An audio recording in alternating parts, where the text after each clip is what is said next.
President Trump commented on North Korea while hosting the Prime Minister of Spain today. The president says military options are not preferred, but are on the table with North Korea. Manila Chan has been following the story. Doesn't get any hotter than this, does it? Well, not only that, Ed, but at this joint press conference, the president called on all nations to apply diplomatic and economic pressure on the reclusive North to force them into complete denuclearization. Listen. We thank Spain for its recent decision to expel its North Korean ambassador and for standing with us in our efforts to isolate the brutal North Korean regime. It is time for all responsible nations to join forces to isolate the North Korean menace. North Korean nuclear weapons and missile development threaten the entire world with unthinkable loss of life. All nations must act now to ensure the regime's complete denuclearization.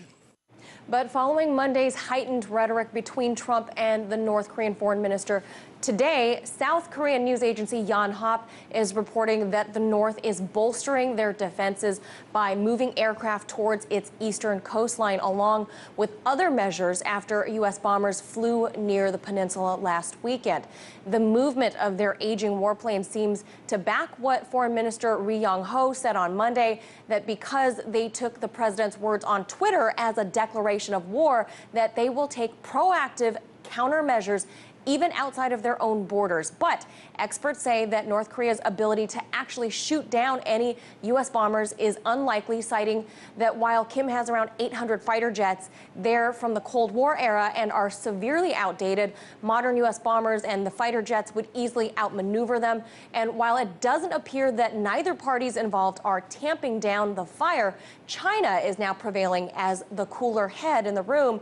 Speaking from Beijing today, the Chinese foreign minister had this to say. He said, "We hope the U.S. and North Korean politicians have sufficient political judgment to realize that resorting to military force will never be a viable way to resolve the peninsula issue and their own concerns. We also hope that both sides can realize that being bent on assertiveness and provoking each other will only increase the risk of conflict and reduce room for policy maneuvers.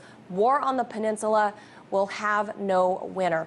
And so, Ed, although the president is still doubling down on his rhetoric towards Kim, the SecDef, Jim Mattis, is insisting that diplomatic efforts are still continuing. While on his current trip to India today, he told press that the U.S. is still just moving forward with UN Security Council resolutions while maintaining, as he says, maintaining the capability to deter the DPRK. So take that how you may. In the meantime, maybe the sanctions will work.